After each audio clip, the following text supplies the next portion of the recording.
The festive glow of Christmas lights cast long shadows across the damp pavement of the Evergreen Coast Zoological Park in Seattle. A cold mist hangs in the air, muffling the distant sounds of the city. Inside the park's restricted zone, a lone figure stumbles. A young woman, unaware of the horror awaiting her, crosses a barrier that was never meant to be breached. She steps into the heart of danger. In just under 7 minutes, 23-year-old Paige Callahan would be dead, torn apart by a 400-pound apex predator. This is her horrifying story, a chronicle of fearless curiosity, systemic failure, and the unforgiving reality of wild instinct. Before we delve into the shocking details of that fateful day, welcome to Animal Chronicles. If you are captivated by true, gripping stories from the edge of the natural world, don't forget to subscribe, like, and share. It helps us bring more real-life narratives from the wild to your screen. Let's begin. Paige Callahan was 23 years old, a vibrant and adventurous soul from Denver, Colorado. Her life was a tapestry of global exploration. She had trekked through the dense jungles of Costa Rica, volunteered at an elephant sanctuary in Thailand, and documented every breathtaking moment on her popular travel blog, Fearless Footsteps. Her posts were filled with images of her smiling broadly from windswept mountain peaks and bustling foreign markets. But for this particular holiday season, she had chosen Seattle as her next destination. She was visiting the Emerald City alone, a place she had never been to before. Many might have called her reckless, but that was Paige.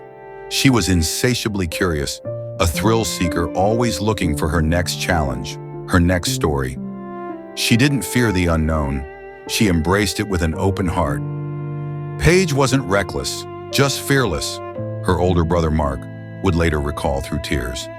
She had this belief that the world was fundamentally good, that if she approached it with respect, it would respect her back. She would always go the extra mile, just because she could. She wasn't afraid of what others thought. Paige's thousands of social media followers admired her adventurous spirit, but her greatest adventure was about to take an unexpected, fatal turn. She was visiting the Evergreen Coast Zoological Park, a sprawling facility renowned for its collection of exotic animals. But what Paige didn't know was that this zoo, like many others, had a dark history. It harbored a secret of a prior failure, a near miss that served as an unheeded warning. The tiger enclosure, home to a magnificent male Siberian tiger named Kailash, was located in the northern, more secluded section of the park. It was considered one of the zoo's main attractions, a showcase of raw power and beauty, until it wasn't. Kailash was no ordinary tiger. He was a prime specimen, 4 years old and weighing over 400 pounds, a majestic and powerful creature of muscle and sinew. But in the months leading up to the incident, he had already shown clear signs of aggression and frustration. A senior zoo official later admitted in a deposition, Kailash's behavior became unpredictable. He lashed out at staff, but there were more explicit warning signs. Earlier that year, Kailash had displayed similar violent tendencies, attacking a veteran zookeeper who had been performing routine checks. The keeper, a man named David Chen, had been securing the inner gate when Kailash, without warning, charged and pinned his arm against the steel bars. Only the quick reaction of a second keeper, who discharged a fire extinguisher to startle the tiger, prevented a mauling. Chen escaped with deep claw marks and a shattered nerve. Yet the incident was kept under wraps, logged as a minor workplace accident to avoid public panic and scrutiny from animal welfare groups. It was a quiet, chilling reminder of the zoo's dangerous secret. Despite these incidents, the zoo's management chose not to change the fundamental design of the enclosure, the very one Paige would soon find herself inside. The zoo's director insisted everything was under control. The staff was trained, the barriers were secure, he claimed. But as Paige made her way toward the tiger's domain, she had no idea that the deadly predator within was only a few feet away, waiting and watching, a coiled spring of instinct and power.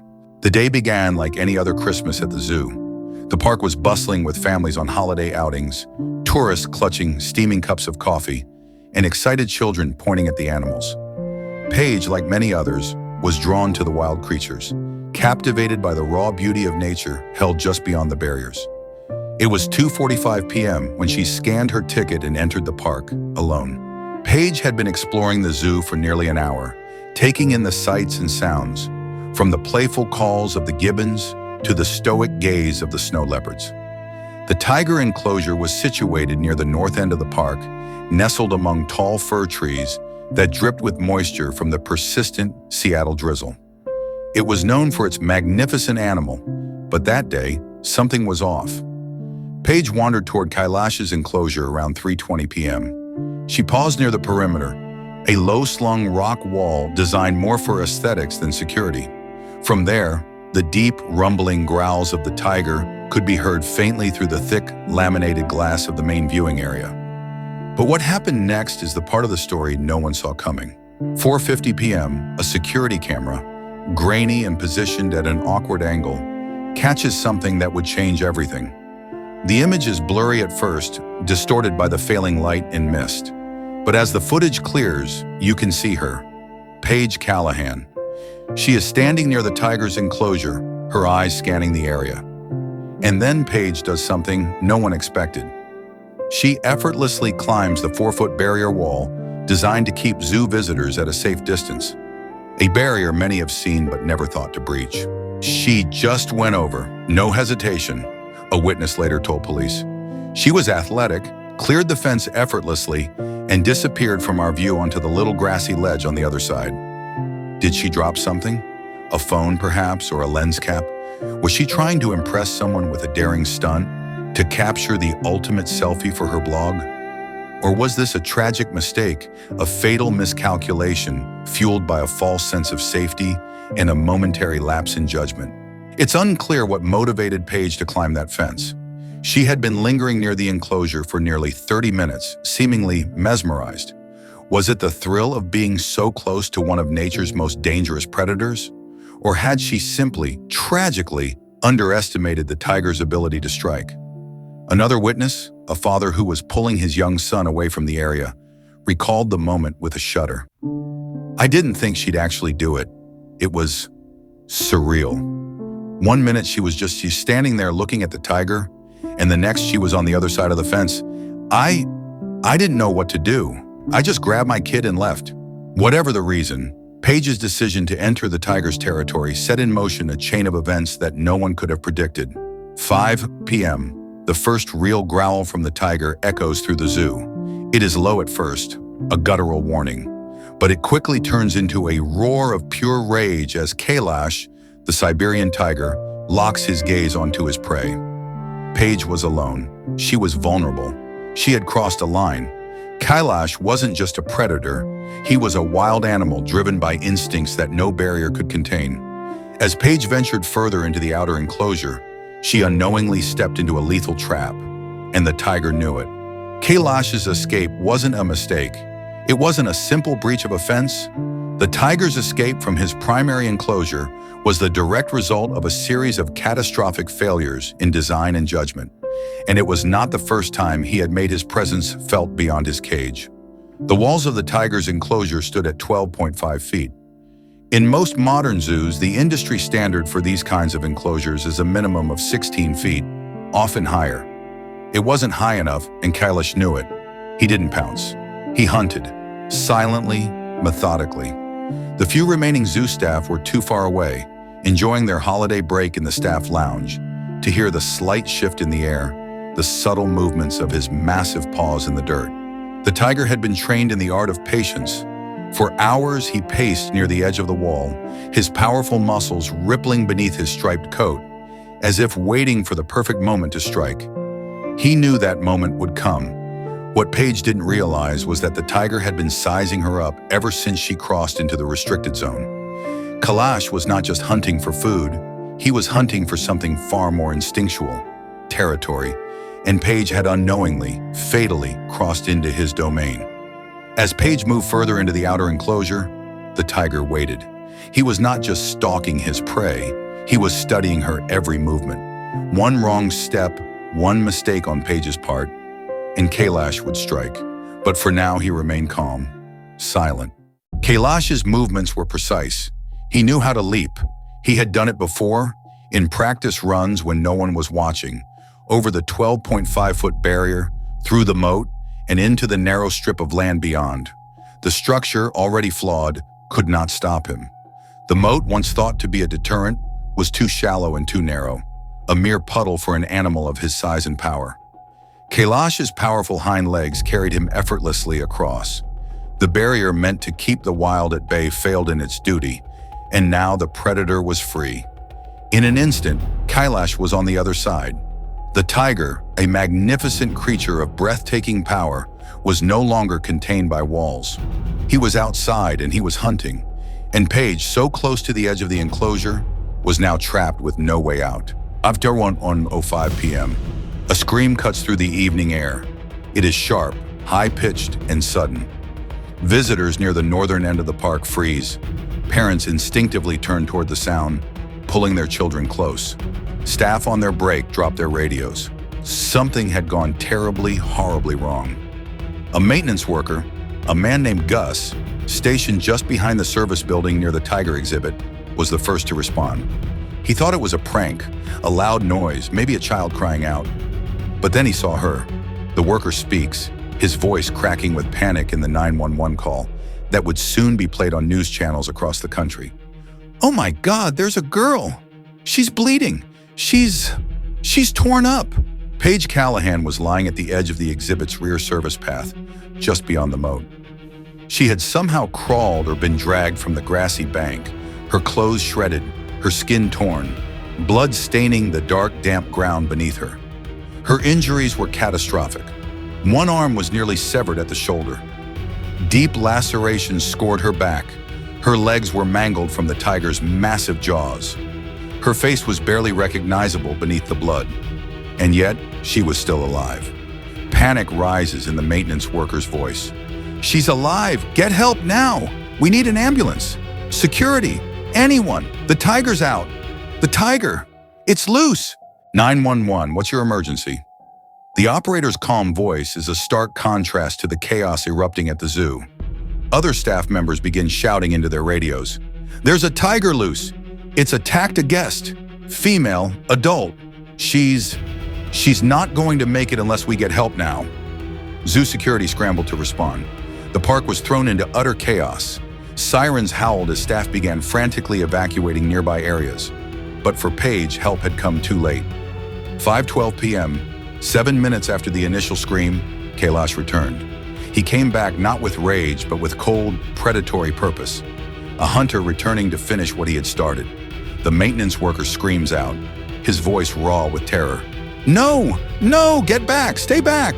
Paige, barely conscious, couldn't move, couldn't cry out, couldn't defend herself. The tiger was on her in seconds. There was no fight left, no time for rescue. The scene was over in less than 30 seconds. The zoo's emergency response team arrived too late to stop it. Kailash was shot dead at the scene, killed by a single high-caliber bullet to the chest from a zoo marksman. His massive body collapsed over the blood-stained ground, his breathing finally silenced. Paige Callahan died where she lay. Her life ended not in the comfort of family or the safety of home, but in the cold and damp, beneath the shadow of a predator, in a place that had promised safety, but delivered only horror. "She just wanted to see the world," her brother sobbed in an interview with a reporter. "She wasn't trying to die. She didn't think the tiger would hurt her. None of us did." It took months to figure out how Kailash escaped, and even longer for the zoo to recognize that its walls were never enough. But by then, it was too late. By 6:15 p.m., the Evergreen Coast Zoological Park was under a complete lockdown. Police tape cordoned off the entire northern section. A body bag was wheeled out beneath the harsh glare of portable floodlights. And just a few yards away, Kailash's massive frame lay covered beneath a white tarp. A news anchor broadcasting live from outside the zoo gates delivered the news. This just in, tragedy at the Evergreen Coast Zoo tonight as a 23-year-old woman was mauled to death by an escaped Siberian tiger. Questions are already being raised about how the animal managed to escape. The response was immediate, and it was fierce.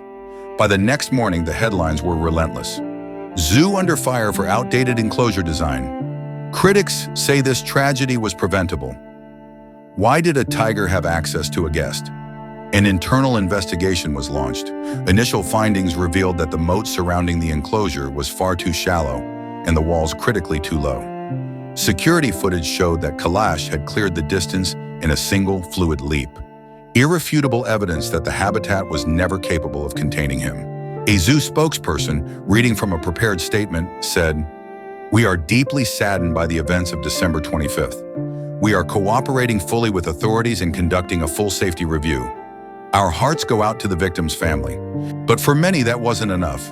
Animal rights advocates argued that this wasn't the tiger's fault. Kailash was a wild animal placed in a human-designed box that failed, said Dr. Elena Vance of the National Sanctuary Alliance. This was a failure of engineering, a failure of leadership, a failure of ethics. Animal welfare organizations across the country demanded answers and sweeping reforms. They pointed to a troubling pattern of negligence at zoos nationwide, where profit and presentation often came before safety. Protest signs began appearing outside the zoo gates. Amid them were photos of a smiling Paige. On January the 2nd, a candlelight vigil was held in Paige's hometown of Denver. Hundreds gathered to mourn a young woman who had only wanted to see the world. "She was so full of life," a childhood friend said, her voice breaking. "Adventurous, yeah, but smart. She didn't deserve this. No one does." Her parents, too devastated to speak on camera, issued a single statement through their lawyer. "We don't blame the tiger. We blame the system that let this happen.